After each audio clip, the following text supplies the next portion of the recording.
Hello, hello, and welcome back to the Blush Studio. Today I am working on my final desktop calendar painting for the year of 2018. So this is for December.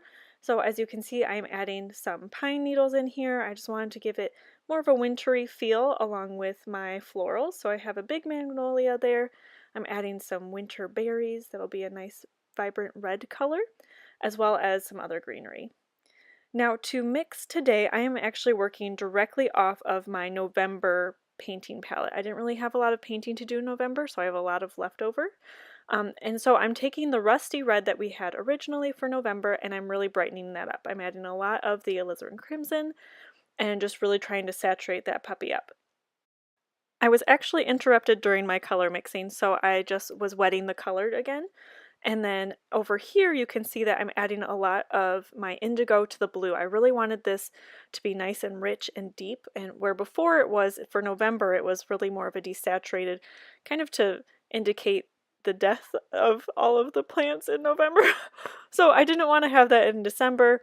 I also knew that I really wanted a very bright, kind of more of a yellowy green for some of my greenery added in as kind of an accent to my florals. So I mix that up as well as the brown that I use for the stems. Once I'm satisfied with that, I head into the painting. Now I apologize for this filming method that I used. I decided to try something a little bit different and did kind of a time lapse. I do all of my filming on my phone. And as you can see, it's really choppy. It didn't work very well. So I will be doing that differently in the future. But you can still see what I'm doing here. With the berries, I really tried to vary not only size, but the saturation. So you can see some of them are a lot lighter and some of them are much darker. So varying how light and dark something is and how saturated they are will really add interest and give your piece depth. Adding in the stems as well as some shadows. Now I'm just continuing to add the shadows on the leaves because I want those to really pop and have some nice dimension to them in space. For the pine needles, I go through with a bunch of different layers. Sorry if this is making you sick again. I will not be filming this way again, but it's hard to recreate something I've already created. But I did go through, I added a bunch of dark petals and then, or petals, needles, and then I went through with a much lighter color and added that in over top to create the depth and dimension that I was going for.